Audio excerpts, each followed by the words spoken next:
আসসালামু আলাইকুম বন্ধুরা, আজকে আমরা দেখব কিভাবে একটা ডেস্কটপ অ্যাপ্লিকেশন মানে উইন্ডোজ ফর্মের মধ্যে রিপোর্ট জেনারেট করতে হয় স্টোর প্রসিডিউরের মাধ্যমে। তো এখানে সামান্য কিছু টাস্ক আমরা এই যে চেষ্টা করব খুব সহজেই করার। তো এই জন্য আমাদেরকে আমার ডাটাবেসে কিছু ডাটা আছে যেগুলো দিয়ে আমি স্টোর প্রসিডিউরটা করবো। তো একটা টেবিল যেখানে আমি আইডিটাও নিয়ে নেই।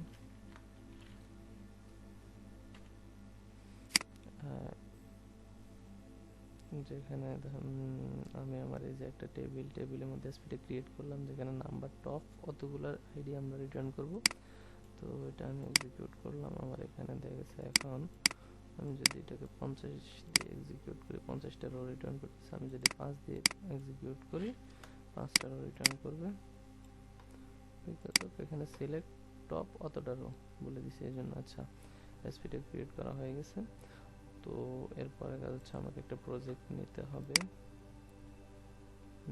প্রজেক্ট নিয়ে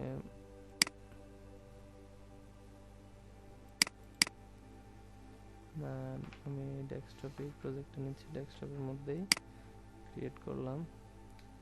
তো আমাদেরকে মনে রাখতে হবে একটা উইন্ডোজ ফর্মে রিপোর্ট জেনারেট করতে হলে দুইটা জিনিস, একটা হচ্ছে Rdlc রিপোর্ট দিয়ে করবো, সুতরাং Rdlc লাগবে, আর একটা হচ্ছে রিপোর্ট ভিউয়ার লাগবে। তো আমি প্রথমে Rdlcটা নিয়ে নিচ্ছি।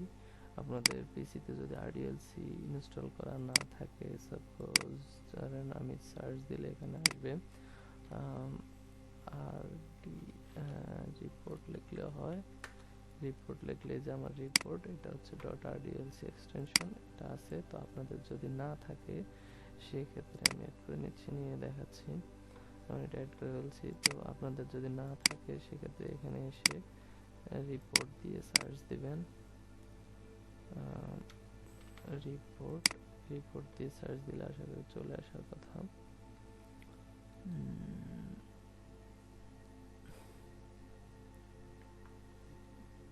অনলাইনে নেট স্লো,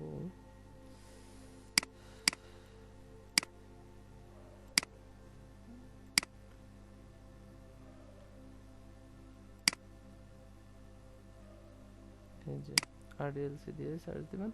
আমার এখানে এটা ইনস্টল করা আছে, এই জন্য এখানে টিক চিহ্ন দেখাচ্ছে। আপনাদের এখানে একটা ডাউনলোড বাটন দেখাবে। ডাউনলোড করার পরে ভিজুয়াল স্টুডিও ফুল ক্লোজ করে দিবেন।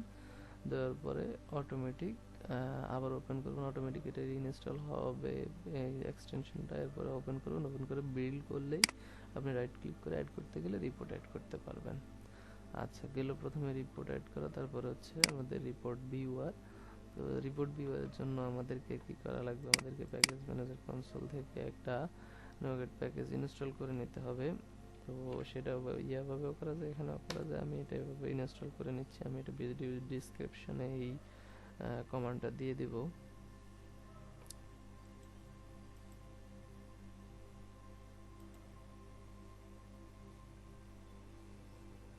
আমার প্যাকেজটা ইনস্টল হয়ে গেছে। এখন আমাকে যেটা করতে হবে, এখান থেকে আমাকে প্রিন্টিংয়ের এখানে আমার রিপোর্ট ভিউয়ার আছে অলরেডি, কারণ আমি এর আগে রিপোর্ট করছি। আপনারা যেহেতু ইনিশিয়ালি করবেন বা যদি কোনো প্রবলেম হয়, সেই জন্য এইটার ভিতরে প্রিন্টিংয়ের ভিতরে আমরা চুজ আইটেমে যাইয়ে ব্রাউজ করে, যেমন আমার প্রজেক্ট আগে নিজের প্রজেক্টটাকে সিলেক্ট করবো। যেমন আমার প্রজেক্ট হচ্ছে এটা, এটার ভিতরে প্যাকেজের মধ্যে যেমন আমার এই যে প্যাকেজ হচ্ছে এটা লিভের মধ্যে গিয়ে আমাদের লিভের মধ্যে নেট পর্টের ভিতরে এই যে মাইক্রোসফট .ভিউয়ার.dll এটাকে এখানে চুজের মধ্যে গিয়ে ওকে করে নেবেন। আমি এর আগে করছি এই জন্য আমার এখানে আছে, আপনাদের এখানে না থাকাটাই স্বাভাবিক, থাকবে না। তো যদি একবার অ্যাড করে নেন এরপরে থাকবে। তো আমি আবারও অ্যাড করে দেখালাম। তারপরে আমি এটাকে এখানে টেনে নিয়ে আসবো। এটা হাইট উইডথ আমি বাড়াই দিচ্ছি।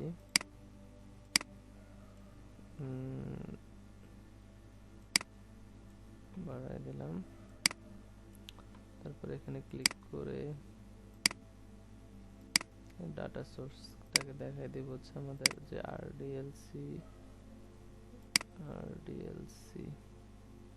হ্যাঁ, এই যে Rdlcটাকে আমি দেখাই দিলাম ডাটা সোর্স হিসেবে। আর হচ্ছে আমার এখানে দুই একটা জিনিস লাগবে, সেটা হচ্ছে এখানে একটা টেক্সট বক্স লাগবে আর হচ্ছে একটা বাটন লাগবে।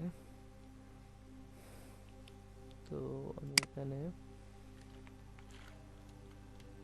একটা টেক্সট বক্স নিচ্ছি, দেন একটা বাটন নিচ্ছি।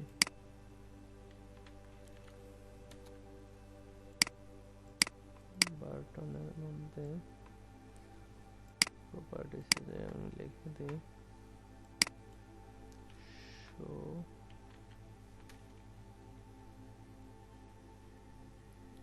রোজ,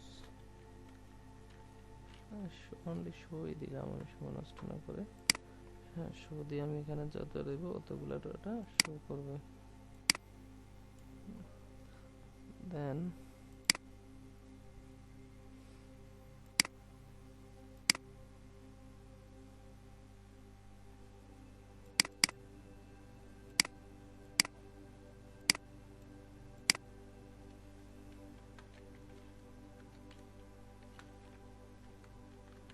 প্রোডাক্ট লিস্ট,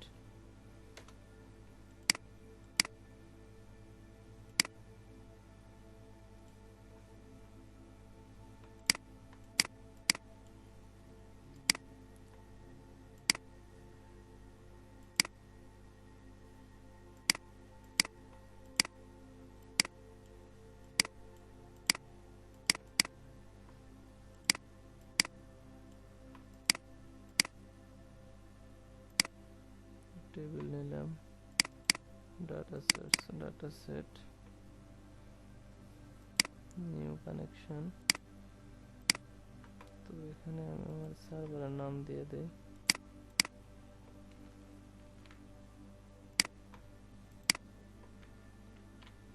সার্ভারের নাম দিয়ে আমি আমার যে ডাটাবেজের মধ্যে এসপিটা এক্সিকিউট করছি সেটা সিলেক্ট করলাম। নেক্সট, যে আমার এসপি হচ্ছে, সরি আমি ডাটাবেজ কি ভুল সিলেক্ট করলাম,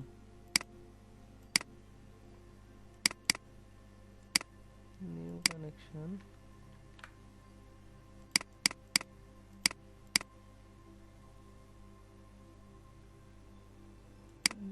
ডিবি।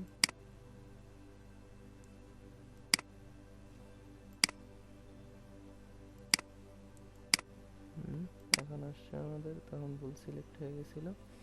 তো আমাদের ডাটা সেট, ডাটা স্টোর প্রসিডিউরের নাম করে নিলাম। আমাদের এখানে দেখতে পাই আমরা যে প্রাইস ডেসিমাল টাইপ, এখানে আমরা ইন্ট দিয়ে ইয়ে করতে পারি, ওকে দিয়ে দিলাম। তো টেবিলটা আমরা একটা পজিশনে নিয়ে যাই, প্রথমে আইডি, তারপর name, description, insert column right, insert column right. আমরা দুইটা কলাম নিয়ে নিলাম, এখানে দিলাম হচ্ছে ক্যাটাগরি, এখানে লাস্টে দিয়ে দিই প্রাইস। তো আমরা বারবার এখানে যাইয়া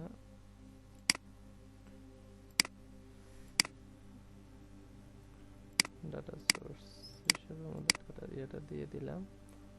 দেওয়ার পর আমরা এখানে ডাবল ক্লিক করে ঢুকলে আমরা দেখবে দুইটা লাইন, এই দুইটা লাইন আপনাদের প্রথমে নাও থাকতে পারে, যদি না থাকে তাহলে এখান থেকে ডাটা সোর্সটাকে যেভাবে চেঞ্জ করছি, যেমন আমি নিচেরটা দিয়ে আবার উপরেরটা দিচ্ছি, এভাবে চেঞ্জ করে নেবেন, তাহলে এই দুটো লাইন আসবে। এটা আসলে কিছু না, এটা হচ্ছে আমাদের স্টোর প্রসিডিউরের যে ডাটাটা আনার জন্য যে প্যারামিটার সেট করা লাগবে, সেই লাইনটাই এই যে এসপি প্রোডাক্ট টেবিল অ্যাডাপ্টার, এটার ফিল মেথডের মধ্যে আমাদের যে স্টোর প্রসিডিউর আর হচ্ছে প্যারামিটারটা যাবে।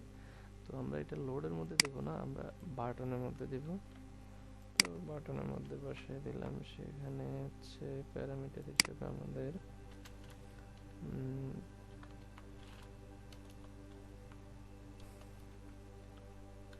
টেক্সট বক্স ডট টেক্সট, হ্যাঁ এটা নেবে না কারণ হচ্ছে আমাদের প্যারামিটার ইন টাইপের। তো আমি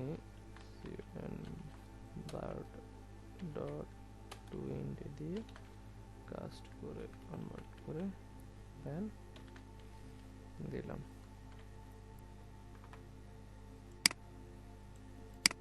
তো আমাদের এখন রান করলেই হয়ে যাবে। যেমন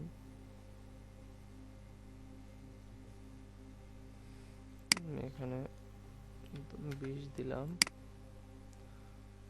আমাদের 20টি ডাটাই দেখাচ্ছে। প্যারামিটার যেমন হায়ার ক্লোজের মধ্যে প্যারামিটার দিয়ে হায়ার ডাটাটা আমরা নিয়ে আসতে পারি ফিল্টার করে, এভাবে এসপি দিয়ে আমরা একটা রিপোর্ট শো করতে পারি।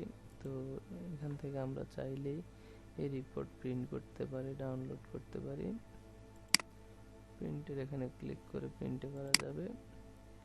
তারপরে এখানে আবার আমরা কোয়েরি করতে পারি, ফাইন্ড করতে পারি, যেমন 275 দিয়ে আমরা এখান থেকে ফাইন্ড করতে পারি।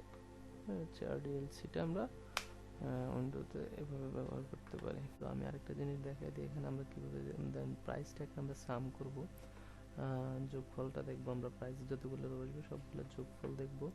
তো আমরা ইনসার্ট করি একটা টেক্সট বক্স, টোটাল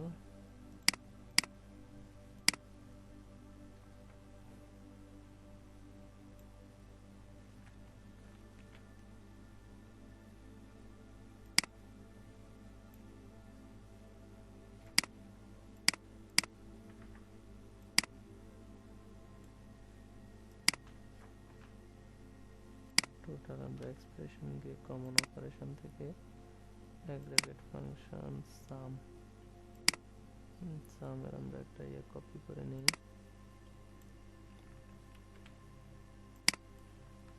পেস্ট করে দিলাম। আমাদের হচ্ছে প্রাইসের ভ্যালুটা প্রাইস, ওকে। তো এটা দিয়ে আমরা যখন রান দেব আমাদের অ্যাপ্লিকেশনে, যেমন আমরা যদি 2 দেই, 2টা ডাটা আসবে এবং 2টা ডাটা যোগফল দেখাবে। আমরা 3 দিলাম, 1 2 3 3টে ডাটা আসছে।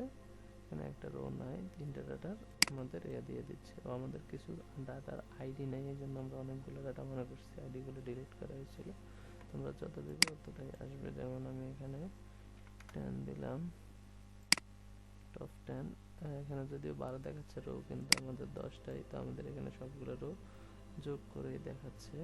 আমাদের 2 নাম্বার ডাটা নাই, এরপরে হচ্ছে 9 নাম্বার ডাটা নাই, এই জন্য আমাদের এখানে 12 থেকে 10টি রোই আসতেছে। তো আমাদের এসকিউএল থেকে তো ওগুলো সমান ডাটাই দিচ্ছে, শুধু আমাদের ডাটা কিছু আইডি বেশ কম, এই জন্য আমাদের এখানে 12 দেখাচ্ছে। তো এভাবে আমরা সামটাও করতে পারি। তো আজকে এতটুকুই, ধন্যবাদ সবাইকে।